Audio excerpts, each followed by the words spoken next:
ये लें जी, माशाल्लाह से बाज़ार से कहीं गुना ज़्यादा मज़ेदार और बग़ैर किसी केमिकल के। ये आपको बहुत टेस्टफुल और बहुत मज़ेदार लगेगा। ये बहुत इजीली बन जाता है, लेकिन आपने बस एक बात का ख्याल रखना है, आपने मेरी टिप्स को फॉलो करते हुए इस रेसिपी को बनाना है। अस्सलाम वालेकुम माय यूट्यूब फैमिली, उम्मीद है आप सब ठीक ठाक होंगे और अपने घरों में अपनी फैमिली के साथ खुश और आबाद होंगे। आज मैं शेयर करूंगी आपके साथ एक बहुत ही हेल्दी सी रेसिपी कि अगर किसी को असाबी कमज़ोरी है, दिमागी कमज़ोरी है, पट्ठों का दर्द है, तो इंशाल्लाह ये मुरब्बा खाने के बाद सब बीमारियां, सब दर्दें ख़त्म हो जाएंगी। सिर्फ चंद चीज़ों से और बहुत ही कम बजट से मैं ये मुरब्बा बना के तैयार करूँगी, जो कि बाज़ार से भी कई गुना ज़्यादा मज़े का होगा। तो चलिए बिस्मिल्लाह करते हैं और बनाना स्टार्ट करते हैं। तो सबसे पहले हमने इसके लिए ले लेने हैं सेब। सेब आप कोई से भी ले सकते हैं, ग्रीन वाले भी ले सकते हैं, जो दूसरे रेड और येलो कलर के होते हैं वो भी ले। लेकिन आपने ये ख्याल करना है कि सेब जो हैं वो ना ही ज़्यादा कच्चे हों और ना ही ज़्यादा वो पके हुए हों, क्योंकि दोनों सूरतों में आपका मुरब्बा जो है वो ख़राब हो जाएगा। तो चलिए सबसे पहले हम इसको छील लेते हैं। छीलते हुए कोशिश करें कि ये जो इसकी डंडी है ना ये रह जाए। अगर टूट भी जाती है तो कोई मसला नहीं है, लेकिन अगर रह जाएगी तो ज़रा देखने में खूबसूरत लगेगा।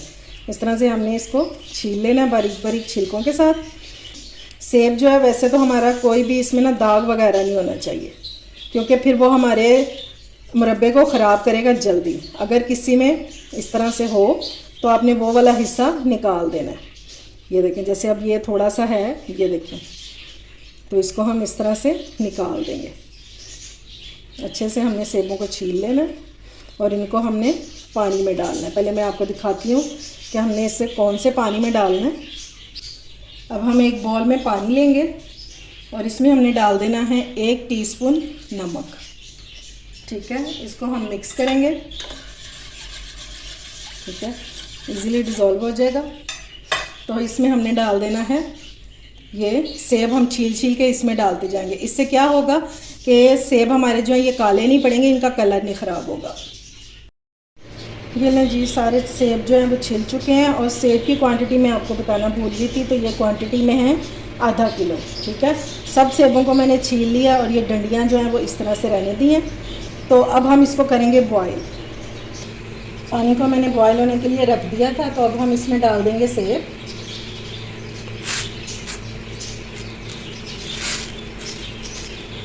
एक एक करके सारे डाल देंगे।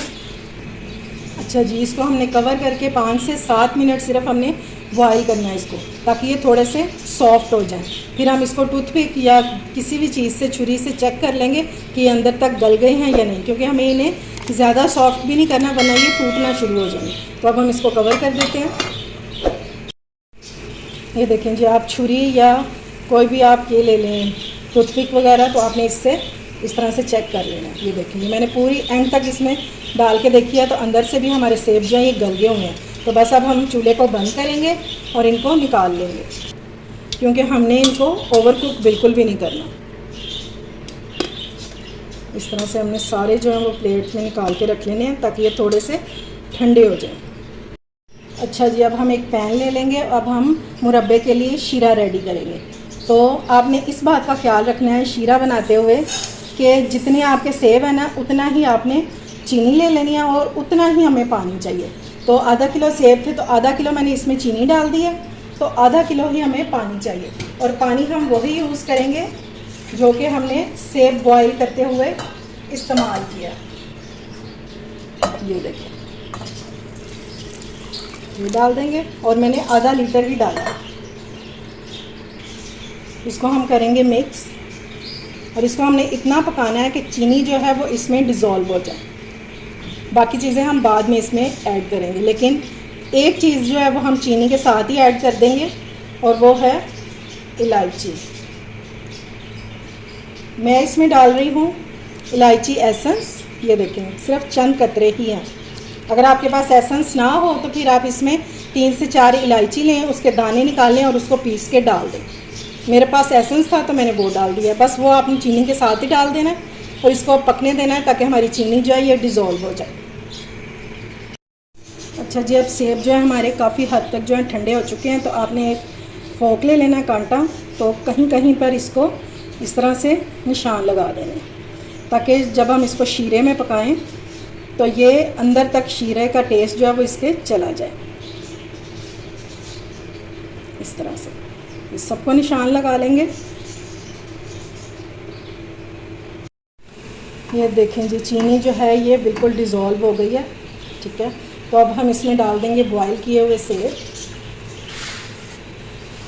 एहतियात से डालिएगा, हाथ को बचा के। ये हमने इसमें डाल देने हैं सारे, और फिर हमने इसको पकाते हुए 2 तार का शीरा रेडी करना है। अभी हम इसको कुक होने देंगे, और इस टाइम पे आपने इसको कवर बिल्कुल भी नहीं करना। साथ ही हम इसमें बाकी की चीज़ें ऐड कर देते हैं। 1 चुटकी जितना हम इसमें नमक ऐड करेंगे, सिर्फ चीनी के टेस्ट को इन्हेंस करने के लिए। और 1 टीस्पून हम इसमें ऐड करेंगे विनीगर। अगर आपके पास विनीगर ना हो तो फिर आप इसमें लेमन जूस भी डाल सकते हैं, वो फिर आपने 2 टेबलस्पून डालना। और हम इसमें डालेंगे फूड कलर। मैं ये लिक्विड वाला डाल रही हूँ, तो आप जो है आप पाउडर भी डाल सकते हैं। सिर्फ चंद ड्रॉप्स में डालूँगी, 3 से 4, ताकि इसमें खूबसूरत सा येलो कलर आ जाए। इसको हम मिक्स करेंगे, और अब हमने इसको कुक होने देना है इतना कि हमारे शीरे की 2 तार बनना शुरू हो जाए। मैं आपको आगे चल के दिखाऊंगी भी कि शीरे की कंसिस्टेंसी कैसी होनी चाहिए, 2 तार कैसे होंगे। बस अभी हम इसको कुक होने देंगे। ये देखें जी, शीरे को कुक होते हुए 10 मिनट हो गए हैं। अब हम इसको चेक कर लेते हैं, और साइडों से आपने चम्मच चलाना है ताकि सेब जो है हमारे टूटे नहीं। ठीक है, अब शीरे को चेक करते हैं। चेक कैसे करना है आपने, ये देखें, ये अभी 1 तार इसमें बनना शुरू हुई है। ये देखें, अभी हम इसको थोड़ा सा और गाढ़ा करेंगे। अभी हम इसको 5 से 7 मिनट और पकाएंगे।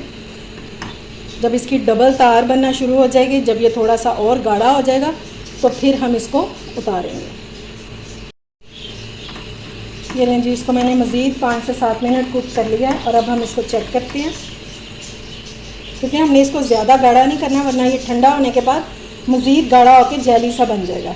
ये देखें, अब देख रहे हैं आप इसकी तारें, ये देखें, ये आपको नज़र आ रही होंगी कि अब इसमें से कितनी कितनी तारें बन रही हैं। तो इसका मतलब है कि हमारा शीरा और मुरब्बा बिल्कुल रेडी हो चुका है। फ्लेम को ऑफ़ करेंगे और इसको थोड़ा सा ठंडा होने के लिए रख देंगे। ये लें जी, हमारा मज़ेदार सा मुरब्बा हो चुका है तैयार, ठंडा भी हो चुका है। इस तरह से आप इसको वर्क लगाएं, खुद भी खाएं, घर वालों को भी खिलाएं और मेहमानों को भी खिलाएं, तो इंशाल्लाह कोई पहचान नहीं पाएगा कि ये मुरब्बा आपने घर में बनाया है। मैं आपको काट के दिखाती हूँ कि ये देखें, ये अंदर तक बिल्कुल गल चुका है। ये देख लें, पहली बार में ही इंशाल्लाह बहुत मज़ेदार सा ये मुरब्बा बनके तैयार हो जाएगा। बस आपने एक बात का ख्याल रखना है कि आपने जिस बर्तन में इसको डालना है उसमें ना तो पानी हो और ना ही वो गीला हो, और जिस चम्मच से आपने इसको निकालना है वो भी गीला नहीं होना चाहिए। तो इंशाल्लाह ये 6 माह तक भी बिल्कुल भी ख़राब नहीं होगा। एक सेब डेली नाश्ते में खाएं और तंदुरुस्त और तवाना हो जाएं। उम्मीद है आपको आज की रेसिपी पसंद आई होगी। अगर अच्छी लगे तो फ्रेंड्स एंड फैमिली में शेयर किया करें और मेरे चैनल को सब्सक्राइब भी किया करें। अपना और अपने प्यारों का ख्याल रखें, मुझे दुआ में याद रखें। अल्लाह हाफिज़।